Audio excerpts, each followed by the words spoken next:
Hello, everybody, and welcome to Sake Revolution. This is America's first sake podcast, and I am your host, John Puma from the Sake Notes, also the administrator over at the Internet Sake Discord, your one-stop shop for all chit-chat sake related. And around these parts, I'm the guy who gets excited about the sake. That's not true. We both get excited about the sake. And I am your host, Timothy Sullivan. I'm a sake samurai, sake educator, as well as the founder of the Urban Sake website.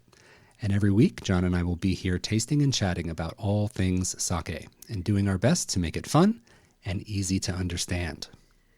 That is right, Tim. And I believe we're a little overdue.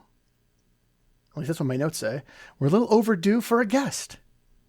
Yes, we are going to have a VIP again in the studio today. And we're going back to our series on American sake brewers. Excellent. That might be one of our first series, maybe our second series, but it was one of the originals of when we first started doing this. And yes. For me, being an American, an exciting one. Yes. Well, let me introduce our guest. We are so excited today to welcome Steve Vuylsteke to the show. He's a native of Oregon, and he has grown up in the wine business and has worked in many aspects of the wine industry, from production to sales and marketing to even leading wineries as a CEO. Over the years, he has also served as a board member or board president on numerous committees, associations, and coalitions working hard to promote craft beverages from Oregon. In 2009, Steve took on a new challenge and became the president and CEO of Oregon's SakeOne sake brewery. Steve, we're so happy to have you on. Welcome to the show. Hey, thank you very much. Great to be here. Always like to talk about this Nihonshu that we spend a lot of our time with if you're in my position. So Great to be here. Thank you. Well, that's good because if you weren't ready to talk about sake, we'd be in a little bit of trouble. Tim mentioned in your introduction that you went from working in wine and then later moved on to sake. So what brought that transition on? Well, I was born and raised in Oregon wine. Literally, my parents founded one of the original pioneer wineries in the state. In 1970, there were 4 wineries. I was 10 years old. So after school, I'd come home and put labels on wine bottles. And it was kind of the cool thing to do if you're 6th or 7th grade. That evolved to studying business, getting a degree really in business. That's what my family winery needed.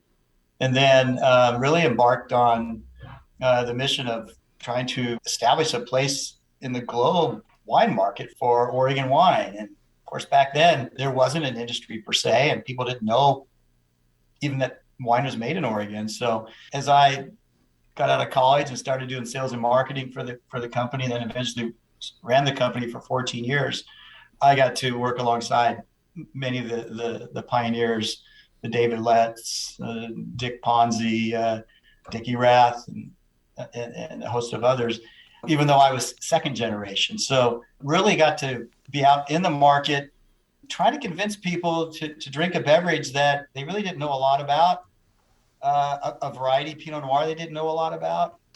But I think you might say the rest is history because there's about 900 wineries now in the state of Oregon. And of course, hard to find a wine list without an Oregon Pinot Noir on it. But I really wasn't planning to leave the wine business. I was managing another pioneer winery, Erath Winery. Did that for about 6 years. And then the owner, Dick Erath, sold the winery. My position became kind of redundant. So I did some different things, consulting, and then I was managing a custom crush winery for a year and a half, but it really wasn't the same.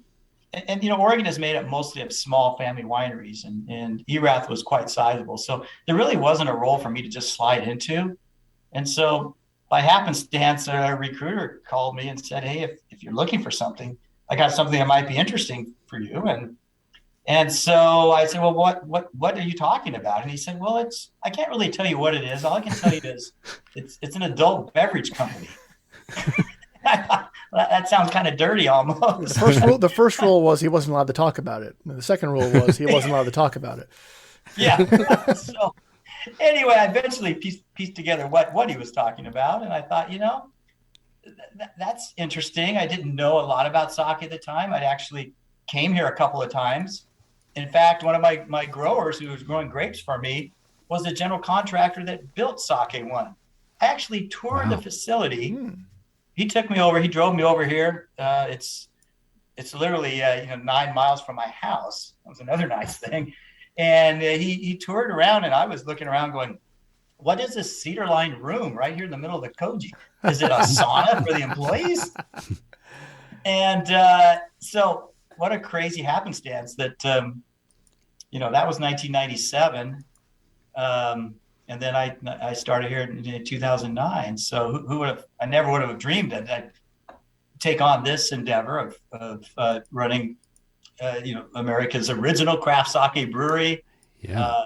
But I jumped in with both feet and talk more about the company. So wow, awesome! So you got headhunted for sake. I love that. So you know the wine industry really well, and of course now you know the sake industry well. I'm curious to ask you, from your point of view, what do you think are the biggest differences between the way the wine industry works and the way the sake industry works? Well, the first thing I've told people, because believe me, a lot of people said, do you really like what you're doing now?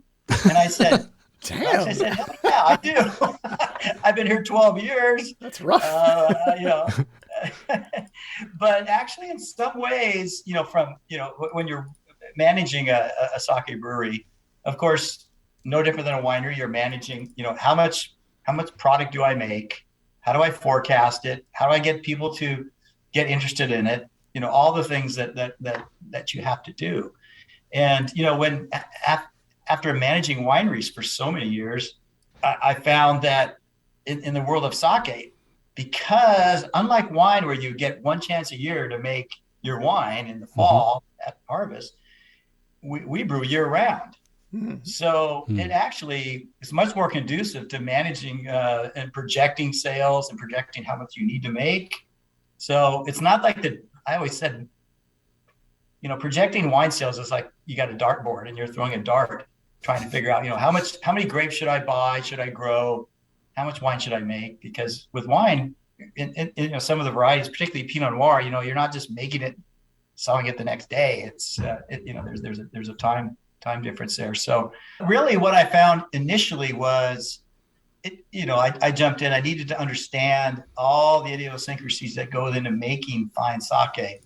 I knew that once it was in the bottle, we sell through much of the same channels that we do for wine. Interesting. The same network of distributors for the most part. So that part was really the easier part. Although not unlike trying to get a distributor to really get behind selling Oregon Pinot Noir in the early days, trying to get a distributor behind sake, which is like 0.25% of the wine market. So it's not a tiny slice, but our job is get the distributor excited about it and hopefully move on from there. Mm-hmm. Awesome. Cool. Tell us a little bit more about SakeOne. I think that one of the unique aspects of this company is that not only do you guys produce sake in Oregon, but you also import, which is a little unusual for the craft sake scene in the United States. So tell us a little bit about that. Sure. Well, the company was really founded with the idea that it would be the first to really focus on Ginjo grade sake. There was plenty of sake being made in California, but primarily Junmai, with the primary focus being to serve as warm sake in Japanese restaurants. So the idea of kind of going up to that next level of quality and of course, the whole concept of serving and promoting chilled sake was new. So I certainly commend the founders, Toru Murai, who was the CEO of Momakawa Brewing of Japan, at the time 33rd largest sake brewery in Japan, located up in the Aomori prefecture, up in the northern part of Honshu, the island. And then a local entrepreneur, Griff Frost, who by happenstance met Toru in Japan, and they struck up a friendship. So they really had kind of the genesis of the idea of, is the American market ready for better quality sake. And, the company was really founded in 1992. However, the brewery didn't get completed until about 1997. So the company actually imported sakes from Momakawa Brewing of Japan in those early years and kind of got their feet wet. So the company actually started as an import company, but the real direction was for it to be a craft brewery. It's almost embarrassing to say, but it was probably a little bit ahead of its time then, because even when I started in 2009, I'd run across people that had all these misnomers about what they thought sake was. Yeah. One, of course, it's only served warm or as a sake bomb, or two, all sake is made in Japan. And it's like, oh, great. This is like trying to sell Oregon Pinot Noir all over again. You have to educate people about what we're doing, why we're doing it, and why should someone drink sake made in Oregon? It was interesting. You mentioned that you thought the idea of building this brewery and making Ginjo sake in the U.S. was maybe a little bit before its time. But in the past few years, we've really seen growth in the domestic sake brewing industry. A lot of breweries are opening up each year, and kind of putting the pandemic and all that aside for a moment, what do you think are the consumer trends and kind of the sake industry trends that you've been seeing in the last couple years kind of tied to this growth overall and new breweries popping up? Well, I think to a great extent, we owe the growing interest in the fact that some of the emerging demographics that are drinking, once you turn 21, maybe between 21 and 35, if you will, they're not like sort of my generation, but maybe my parents' generation, where maybe you only drank, gin and tonic or whiskey or you drank beer. You really didn't bounce around and try a lot of different beverages. And the younger demographics in America certainly are very open to experimenting with different beverages. And I don't think our company our company has done a tremendous job, I think, of educating in America, but it really takes more than one company. And I think when you start looking at how the craft beer industry has evolved, where they're making every kind of beer on the planet, lots of experimentation. It's interesting, when I joined SakeOne, I think we thought that we needed to convince wine drinkers to drink sake.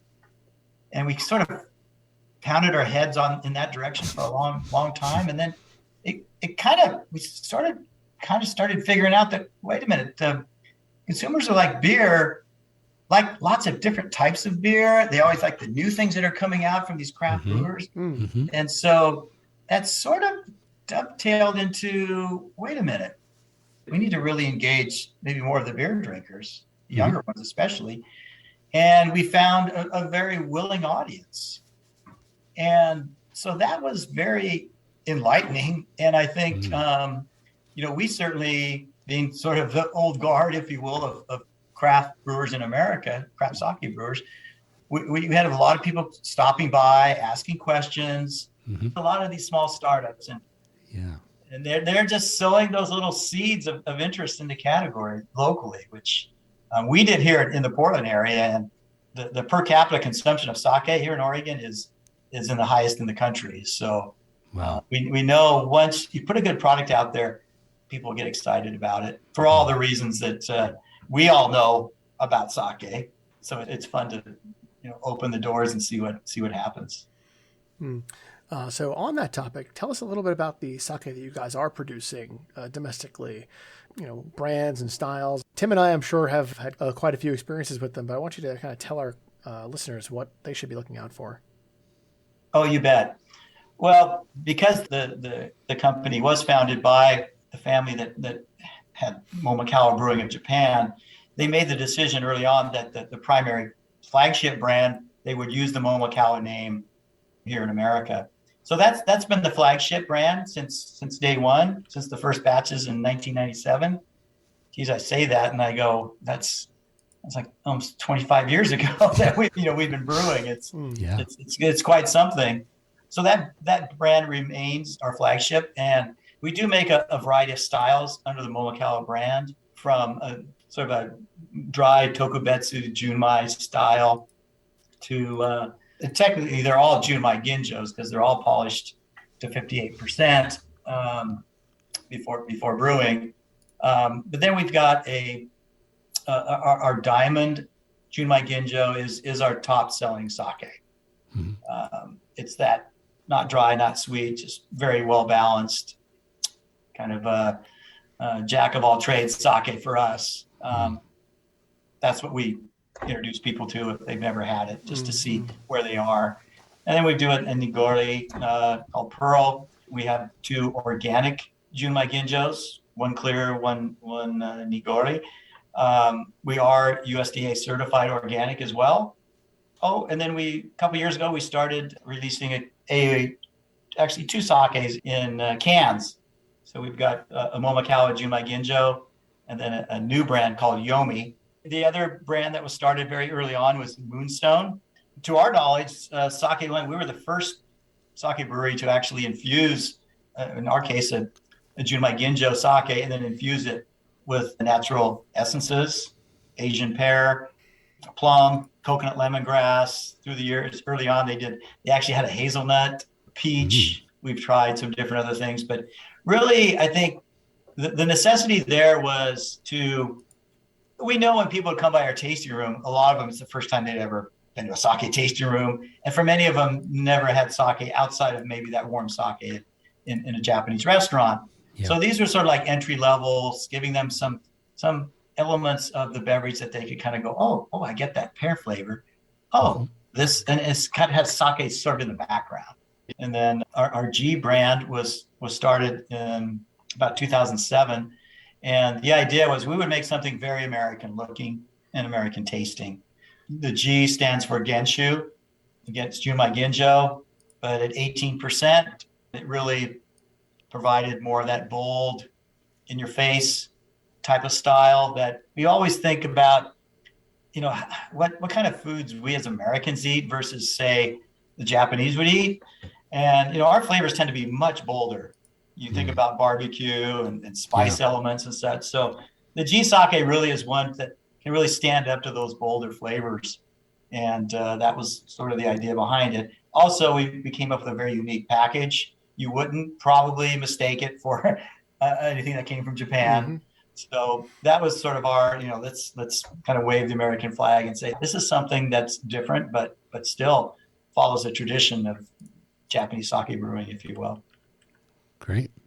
Awesome. Well, thank you for that overview of all the different brands you have, but it would not be an episode of Sake Revolution if we did not have a tasting.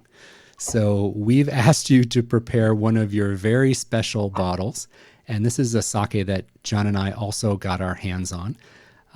And we would love to taste this with you and have a little back and forth about a little bit how it came to be. And let me introduce this sake. We're going to be tasting the Naginata Junmai Daiginjo. This is a sake made with Yamadanishiki grown in Arkansas, milled to 40% remaining. The alcohol is 15.5, and we have an SMV, that sake meter value, of +2. Now, before we pour the sake and taste it, we have to talk about this bottle. Our listeners can look at our show notes and see a photo of the bottle, but tell us about this very unique bottle and label and design for this. How did that come about? Well, of course, the idea of the sake came way before the bottle. And we had been working, I would say, for at least 3 or 4 years before we finally said, okay, we can hang our hat on this sake. The brewery was set up really as a Ginjo brewery. So I think my confidence level went up way high 3 years ago when we were fortunate to have a new Toji arrive, Takumi Kurabara. Spent time both in Japan and in California brewing, had over 25 years of brewing experience. And so we had been trying to first of all, find Yamadanishiki rice that we could start with on this Daiginjo project. And interestingly, besides the rice from Arkansas, there's also Yamadanishiki now grown in California. Mm-hmm. So we brewed a whole bunch of different test batches, very small batches, tried different mill rates, 50, 45, 40, different yeasts. And finally we said, oh, this is it. And so, of course, we wanted to have a bottle that really set it apart. And so we wanted, Americans, I think for the most part, when you look at a bottle like what the Naginata is in, might think more spirits than sake, but we wanted to find a very unique shape and a unique color and a unique presentation that really said this is craft in spades. You would never think that this was mass produced, and it's certainly not. We make like 600 bottles at a time, so it's very, very small production. Takumi comes in every single day, like 40 days in a row. He's always checking all the specs. So the name Naginata is actually, it's a Japanese pole sword, if you will, a sword on the end of a pole, which was primarily used by women in Japan. So we kind of thought that name sort of has some interesting significance, because you might say, we're a sake brewer here in America, and we're making what we think is a sake comparable to what's made in Japan. And so we can kind of poke the Japanese a little bit with our Naginata sword. But of course, the proof is in the pudding, so to speak. Yeah. And we are delighted the way that the sake turned out. I certainly want to give a tip of the hat to Chris Isbell, who is the grower of the rice in Arkansas. I could go on and on, but Chris actually sold rice to SakeOne back in 1997. Oh, wow. It was not Yamadanishiki. It was medium grain Arkansas rice. But that really failed because when SakeOne started, they thought, we're going to have our own grain silo, and we're going to do everything. We're going to mill it, take the hulls off and everything. And that's a whole thing unto itself. So long story short, Chris took an interest in growing Japanese sake rice a number of years ago. And so I've had the pleasure of going and seeing his rice farm in outside the town of England, Arkansas, of all places. And so between the name and the bottle and, of course, the liquid, we were just excited to put something out that we think represents some of the best sake ever made in America. With that buildup, we have to get it in the glass right now. We definitely do. So we're going to go ahead and pour this. Beautiful aroma. Yeah. It's very gentle and super balanced. The fruits that come through are soft, and there's a hint of floral notes as well. Yes. A lot of nice fruit on this. A lot of that melon that we love to talk about. Yep. Ripe melon. Yeah. And it's not wafting from the other room. It is in the room with you. No. Very, very, I call this type of aroma restrained elegance. It's like, doesn't overpower or come off too perfumed, but just the right amount to engage your senses and get you started. I just love it. Really good. Thank you. I sometimes catch myself going, there's some real parallels between this style of sake and really good Oregon Pinot Noir, because it's easy. It's almost easy to make a wine that's got a really big nose to it. Lots of, just billows out of the glass. But if you want to enjoy it all the way through, restraint and elegance has a place. And I found interesting the comments you made about the nose, because I use those same descriptors for the palate impression. And to me, great Pinot Noir is really about how the texture is on the palate. And a sake like this, it just feels good in your mouth, on your palate as the sake gets absorbed. All right, let's give it a sip.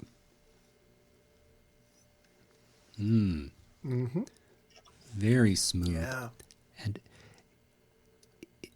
I'm finding it has just a touch, just a note of sweetness on the front palate, and it finishes nice and dry, but it's not starting dry. There's a fullness and a richness.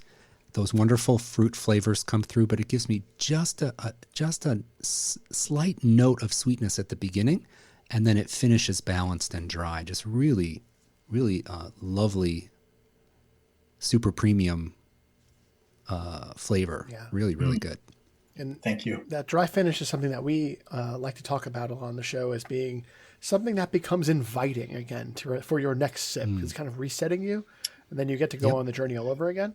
It doesn't hang around. When it leaves you with that dry finish, it really cleans the palate, leaves it an open field for you to your next bite of food, your next sip of sake. Really nice for that. Absolutely. I that's spot on. If it's too heavy, if you will, in the finish, then I personally like the length. It does have length, but it doesn't it's not hanging on your palate. It does. You feel the drying on your palate, and that's exactly what we had in mind when we think about, food pairings.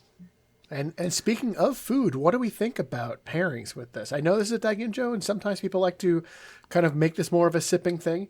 It's well documented that I have my couch I like to sip sake on, and not necessarily eating while I do that. But, we do have to give some credit to the pairings. Well, I'll throw a couple things out there. Please. For sure. I mean, the first one that comes to mind, being from the Pacific Northwest, is some really good, like, king salmon. That's done well. I mean, the king salmon, a little higher oil content in the fish, certainly rich, but you can, and to me, I'm a stickler. You don't want to overcook it. If it's cooked properly, then I think a sake like this with that little bit of dryness in the finish really is a good foil for cutting through the oily texture of the salmon. So that immediately comes to mind. Tim, what about you? Well, this sake has really good balance and really good incorporation of the sweetness, the alcohol, and the acidity. They're just in harmony. I think of sakes like this as a stool with three legs. If one of them was out of balance, you'd fall off the stool. But this one keeps you supported in a really wonderful position. And when I have a sake like this, I think of more pure pairings, like sashimi, because it's more about the freshness of the ingredients, or that type of purity really lets the food shine. Sashimi is something that really popped to mind when I was sipping this, and something that's delicate and really showcases the ingredients. I really love the idea of that salmon. I'm leaning a little bit more with the lighter sashimi because I really want to cherish this. I really love the flavor with this. I don't want to do anything that's going to be it's going to be too strong. I'm always very skittish when it comes to my pairings. I'm always very nervous about introducing anything too strong with it. I would personally lean lighter, but that's just because I'm a wuss about that sort of thing. Well, I guess I've always been a promoter of my region, so bear with me for putting the salmon in there. But I tell you, one of those memorable meals I've had was in Hachinohe in Aomori. The brewery there, they make some of the best Daiginjos in Japan, and they had a very exclusive one. I was at a meal there one evening, and they had it with sashimi scallops from Aomori, and oh my goodness, that was a match made in heaven. Ooh, absolutely, nice. Because of the pristineness of those fresh scallops with that just wonderful match with the Daiginjo. Fantastic. Well, this has been such a pleasure. It's been great to talk to you about your background, how you got into sake, what's been going on with your brewery, and to taste this amazing ultra premium sake with you. It's been just fantastic. So thank you so much for being with us. We really appreciate it. Oh, my pleasure. I love where sake is going in this country as a category, whether it's what we make or what we import. This last year, we've had a watershed year. And I think, what's interesting, it's not just pockets of interest now in sake, like in New York or Los Angeles or San Francisco or Portland, Oregon. Last year, 48 out of the 50 states that we sell in had big increases in sake. 48 out of 50. So I won't name the 2 states that we're doing, but it really speaks to, I think, the emergence of this category and the fact that folks can find out about it much easier than maybe 20 years ago. You know, with social media, with the internet, it's easier to get your head wrapped around what it is. So I applaud both you and Tim for hosting me and having this forum, because this is what it's all about. Getting more people interested and excited about it, because I never dreamed that sake would have such a profound effect on my career and my ability now to just be able to wax about it. It's always a pleasure. Right. So thank you for the opportunity. All right. Now, before we go, if our listeners want to learn more about SakeOne, where can they find you online? Where should they go? Pretty simple. SakeOne.com, SakeOne.com. We've got a brand new website coming out in about 2 weeks, but do check us out. We really do a lot of work to educate through our site. So even if you're kind of a neophyte to sake, you can learn the basics and then just take off from there. Fantastic. Well, Steve, thank you so much. And I also want to thank our listeners as well for tuning in. We really do hope that you're enjoying our show. If you would like to show your support for Sake Revolution, the best way to support us now is to join our community on Patreon. We're a listener-supported show, and all the support we receive from our patrons allows us to host, edit, and produce a podcast for you every week. And if you'd like to know more about the Patreon, you can go ahead and visit patreon.com/SakeRevolution. You can also support us by doing things like leave a review on Apple Podcasts or your podcast platform of choice. That really goes a long way towards spreading the word about Sake Revolution. You know what else does too? Telling your friends, tell your family. If they're interested in getting into sake a little bit, tell them you know this show where they can learn a lot about it. And as always, if you would like to know more about any of the topics or the individual sakes we talked about in any of our episodes, please be sure to visit our website, sakerevolution.com, for all the show notes and a transcript of each and every episode. And if you'd like to reach out to us directly, or if you've got a sake question, burning sake question that you need answered, we want to hear from you. We've got an email address set up for that. It's feedback@sakerevolution.com. And you can also slide into our DMs on Facebook, Instagram, or Twitter. On Instagram, we are Sake Revolution Pod. Everywhere else, we're just Sake Revolution. So, until next time, please remember to keep drinking sake and Kanpai!